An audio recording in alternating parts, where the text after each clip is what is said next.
Hello everyone, my name is explaing, and for every edition of Arena that's come out, I've made tier lists going over the augments. Now if you want an in-depth overview of like any augment that I might not talk about this time, then I would recommend going to my previous video and you can use the timeline to find what augment you want to look at specifically. Because in this video, I'm mostly just going to change things around based on my new experiences after playing every single champion in this version of Arena.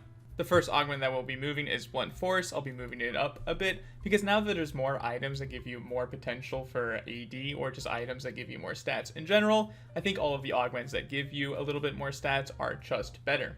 Contra Killer I had as the second highest augment in the entire game, and even though gold is more important now, I feel like you just get less in general, and the stats on this item just don't really match up with a lot of other silver augments that I see out there. I still think it is relatively OP, as doing 15% increased damage against one target is nice, but I don't think it is the second best silver augment out there from my experience. I'm going to keep Dematerialize where it is, because either it is the most OP augment in the entire game if you're able to get some of those kills early and you're able to stack this, or it can feel kind of useless. So it's either going to be Omega OP or absolutely useless.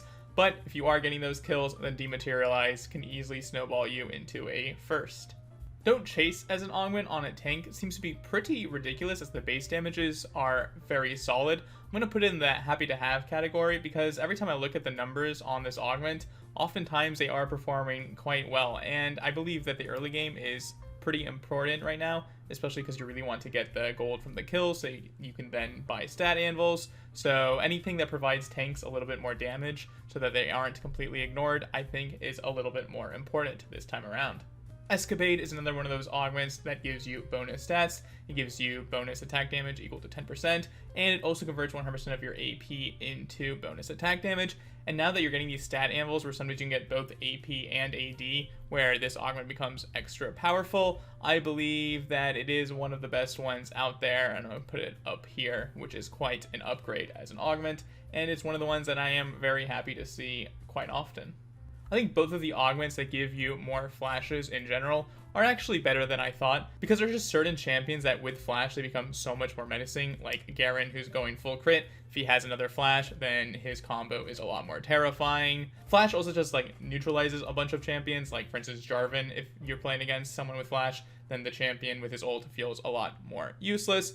So flash is just a very powerful summoner, and being able to have it every single round is quite nice. Homeguard is another augment I'm going to move from this tier to the tier next to the flashes, because it's actually really insane if you're playing a poke style champion, because you can just play from range on the bigger maps, constantly moving around with this extra 100% bonus movement speed, trying to hit the enemies with your spells, and as long as you aren't taking damage, then you'll always have this Homeguard bonus. And because you're able to regain the Homeguard advantage if you haven't been damaged for like 3 seconds. So like if you, for instance, go through the portal, then when you come out of it, you probably will have your Homeguard up again. It makes it really strong. The only thing is I'm not going to put it higher because on the smaller maps, Homeguard feels less impactful because then it is much more difficult to avoid taking damage. Infernal Soul is still one of the ones I'm happy to have, but if you get the Dragonheart item, then Infernal Soul skyrockets to like Omega OP, because then it means that you are more likely to get the Elder Soul Dragon buff, and you are gaining more stats already. So Infernal Soul, definitely something to look out for if you are maybe trying to play around that item, and even if you're not, Infernal Soul is still quite solid. The same applies to Mountain Soul. I'll quickly mention, I still think that the augment itself is quite weak. The shield from it is never that impressive, but in the combination with the item, then Mountain Soul becomes almost Omega OP as well. I actually think Juice Box is no longer just if I have to augment, but rather sneaky OP, because it is a bit harder to buy juices or justifying buying juices, as you want to use your money on like the stat anvils, while in the past you would just have excess money left over in Arena. So now that you're just like guaranteed getting some of these juices, and they have quite powerful effects where they're boosting all of your stats, and again, because you have so many stats, the juices in general are just better, and the fact that it's giving it to you and your teammate makes it actually a very strong augment and something I will be taking more often. Still sucks that you can get hats from the augment. It should be like about 25% of the time, but even if you get a hat, at least you look pretty stylish. Just sucks that you might lose the round because of it. Ocean Soul, similarly to Infernal Soul and Mountain Soul, got better because of the existence of the Dragonheart item. But even so, I'm still going to move it to the Omega OP tier, just because the amount of healing you get from this, especially early game, pretty much makes it that you can't really lose one of the early game scraps. It's great on tanked, it's great on squishy people. I just think it is one of the best well-rounded augments if you just want to win early, especially. It does get countered by anti-heal, but it is kind of difficult to buy anti-heal in the game because you also want to like kind of greed going for the item anvils instead of buying specific anvils, as they are cheaper. So as long as your opponents aren't like immediately buying anti-heal, Ocean Soul feels absolutely amazing, and even then it still feels quite strong. I'm actually going to move one of the augments I had at the absolute highest in Serve Beyond Death almost all the way down to If I Have To. I feel like with the existence of the revives and just people being like really tanky, oftentimes it is kind of hard to get that extra kill, where if you are actually going to get the kill, you're going to get it while you are already still alive. It's very rarely where you just barely had not enough damage in the fight. Oftentimes fights are pretty one-sided.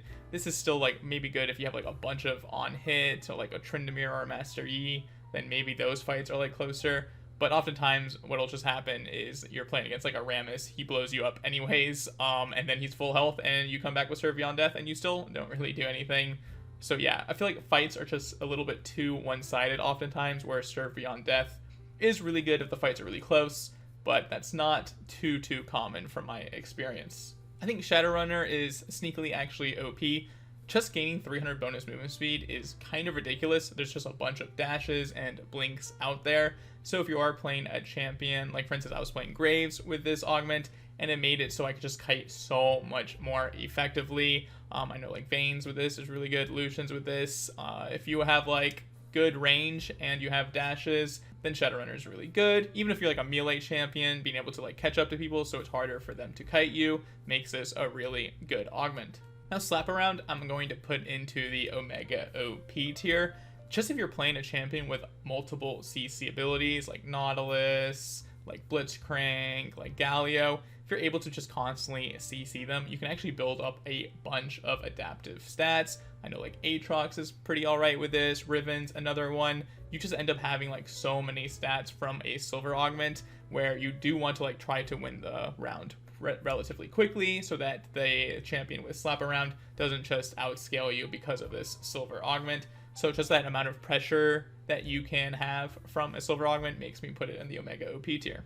Spin to Win is definitely still strong but specific, but if you take this on like Garen, I think like Samira ult's alright with this, like Katarina, champions like that, they just become like so much more scary. Their main damage abilities doing 30% extra is quite ridiculous, and you'll see in the stats from this augment that it does really make a big difference.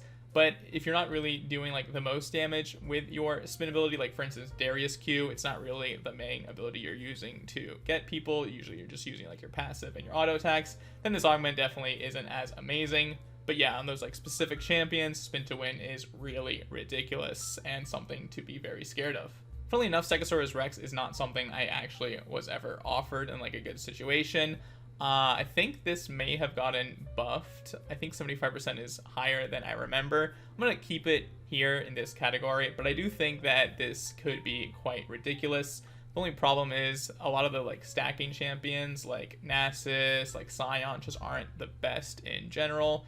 And just gaining like a little bit of a boost to one of your main mechanics, like for instance Nasus Q doing a little bit more damage, isn't really enough to make it that more interesting. I wonder how good this is on Vhagar, because he does get stacks also like during the round. I know like Cho'Gaths will sometimes take this, but yeah, it's not something like I'm ever too scared of, but I still think it is fairly decent.